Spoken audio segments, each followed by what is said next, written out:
باغي نبقى هنايا في قسنطينة، مرحبا بك. ولكن شوف الفريق عندكم فريق في المستوى، غير خصو شويه ديال الوقت ان شاء الله. ان شاء الله. وغادي توصلوا. حنا راه ما جيناش وصلنا، راه 12 عام وحنا نخدموا دونك العام.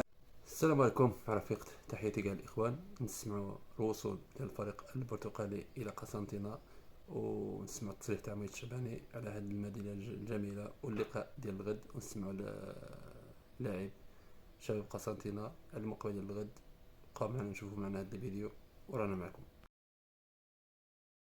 الحقيقة في كل المباريات ديما نتنقلوا 48 ساعة قبل المباراة، معناها حتى في لي ديبلاسمون اللي بعاد اللي أكثر من قسنطينة ديما نتنقلوا، نلعبوا لحد نتنقلوا نهار الجمعة.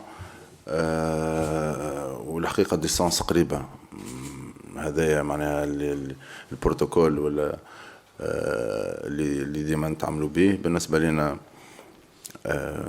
الجزء الأول متاع السؤال متاعك باش نحافظوا أكيد. عامل مفاجأة أكيد. شوف، شباب قسنطينة اليوم في وضعية ما عنده ما يخسر، فهمت؟ باش يقدم كل ما عنده، معناها بلغة الكرة باش يتقاتلوا على كل كرة، على الثنائيات، وخاصة في بداية المباراة باش يكون مشحون بطبيعة الحال من الجمهور اللي باش يساندوا. ان شاء الله نكونوا حاضرين معنا في المباراة هذه. اكيد بالنسبة لنا متعودين نلعبوا تحت الضغط، ولعبنا مباريات كما قلت معناها قبل مباراة الذهاب في البطولة المغربية تحت ضغط وتحت جماهير ضد فرق كبيرة. باش نجاريو الماتش نتاعنا كما العادة، معناها ماناش نبدلوا حاجة كبيرة. ستيل دو جو نتاعنا واضح، وانا جو بريفير اللي ديما جو غارد معناها الستيل دو جو نتاعنا وطريقة اللعب نتاعنا وكيفاش نحضروا المباريات مع كل لي زادفيرسير الكل. وبالنسبة لي وبالنسبة حتى للاعبين، مباراة ذهاب دخل الطين النسيان، هذه مباراة أخرى نتعاملوا معها كما يجب إن شاء الله. احنا ان شاء الله هذه المباراة رانا داخلينها بكل عزيمة ان شاء الله، ورانا كونسونطرين كما ينبغي. كما قال المدرب ما تخممش في نهاية المباراة، حنا رايحين هذه كرة قدم، مش كيربحونا مباراة الذهاب 4-0 وهذيك النتيجة صح أثرت علينا شوية. مي ان شاء الله كرة قدم فيها عجائب كثيرة ان شاء الله، اللي حنا رايحين نلعبوا الكل في الكل ان شاء الله. وان شاء الله مع الضغط تاع الجماهير تاعنا ان شاء الله اللي قادرين ان شاء الله نعودوا في النتيجة، وبربي ان شاء الله رانا نمدوش عندنا، واللي كتبها ربي مرحبا ان شاء الله.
البركان ربحونا 4-0 بصح مازال الدوزيام دور. شوف احنا بعد اولا وقبل كل شيء كان يعني الناس ديال قسنطينة الله يعمرها سلعة، ناس مزيانين ظريفين، فين ما مشينا ابتسامة والله الا زعما باغي نبقى هنايا في قسنطينه.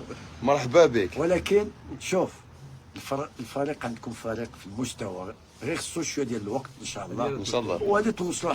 المقابله ديال الغد مقابله غتكون صعيبه بطبيعه الحال. الفريق غادي يكون في الميدان ديالو كما كيقول لك مازال 50-50%، والفريق غادي يكون في الميدان ديالو امام الانصار ديالو، غادي يقدم واحد المقابله كبيره. وسمعنا اللاعب اتحاد شباب قسنطينه يقول لك غدوه ان شاء الله يكون جمهور غفير، وغادي ان شاء الله نحاولوا نرجعوا في المقابله ونجيبوا التاهل. كان ضغط كبير لفريق شباب قسنطينه، ولكن هي مقابله غدوه ان شاء الله اللي غادي نحققوا واحد النتيجه ايجابيه، ونتمنوا ان شاء الله حتى كان في الفريق ديالنا حتى كان في الفريق البرتقالي ان شاء الله غدوه الانتصار كما وعدنا غادي يكون قسنطينه ان شاء الله، والتاهل للمقابله النهائيه وعلاش لا نفوزوا باللقب. تحياتي لكم الاخوان، ما تنساوش البارطاج، وما تابونش في القناه، وان شاء الله ديما الجديد مع رفيق.